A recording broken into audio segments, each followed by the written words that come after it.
സംസ്ഥാനത്ത് വൈദ്യുതി നിരക്ക് കൂട്ടും. ഈ ആഴ്ച തന്നെ പുതുക്കിയ നിരക്ക് പ്രഖ്യാപിക്കും. യൂണിറ്റിന് 10 പൈസ മുതൽ 20 പൈസ വരെ ഉയർത്തിയേക്കും.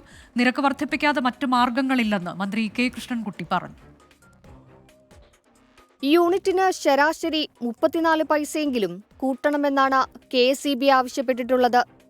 വിവിധ മേഖലകളിൽ സിറ്റിംഗ് നടത്തി പൊതുജനാഭിപ്രായങ്ങൾ കൂടി കേട്ട ശേഷമാണ് നിരക്ക് വർദ്ധിപ്പിക്കാൻ റെഗുലേറ്ററി കമ്മീഷൻ തീരുമാനിച്ചത്. യൂണിറ്റിന് 10 പൈസ മുതൽ 20 പൈസ വരെ ഉയർത്താനാണ് ധാരണ. വേനൽക്കാലത്ത് അധിക താരിഫ് ഈടാക്കണമെന്ന പുതിയ നിർദ്ദേശവും KSEB മുന്നോട്ട് വച്ചിട്ടുണ്ട്. വേനൽക്കാലമായ ജനുവരി മുതൽ മെയ് വരെ നിലവിൽ അംഗീകരിക്കുന്ന താരിഫിനു പുറമെ 10 പൈസ കൂടി യൂണിറ്റിന് അധികമായി വാങ്ങണമെന്നാണ് KSEBയുടെ ആവശ്യം. ഇതിലും തീരുമാനമുണ്ടാകും. മുഖ്യമന്ത്രിയുടെ അനുമതി കൂടി വാങ്ങിയ ശേഷമാകും പ്രഖ്യാപനം. നിരക്ക് വർദ്ധിപ്പിക്കുകയല്ലാതെ മറ്റു വഴികളില്ലെന്ന് മന്ത്രി കെ കൃഷ്ണൻകുട്ടി. നമ്മൾ ഡിമാൻഡ് കൂടുകയും നമുക്ക് പർച്ചേസിൻ്റെ വില കൂടുതലും വരുമ്പോൾ നമുക്ക് അതനുസരിച്ചിട്ടല്ലേ ചിലവ് വരുള്ളൂ. വരവും ചിലവും പൊരുത്തപ്പെട്ടു പോകണ്ടേ.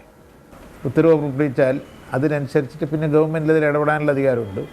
ഗവൺമെൻറ് അത് ഇടപെട്ട ശേഷം ഉപഭോക്താക്കൾക്ക് വിഷമമുണ്ടാക്കാത്ത രീതിയിൽ ചെയ്യാനാണ് ഉദ്ദേശിക്കുന്നത്. ഈ ആഴ്ച പുതുക്കിയ നിരക്ക് പ്രഖ്യാപിച്ചാലും ഡിസംബർ 1 മുതലുള്ള വൈദ്യുതി ഉപഭോഗത്തിന് പുതിയ ഉയർന്ന നിരക്ക് ഈടാക്കും. പ്രതിവർഷം 2000 കോടിയിലേറെ രൂപയുടെ നഷ്ടം നേരിടുമെന്നാണ് KSEBയുടെ വാദം.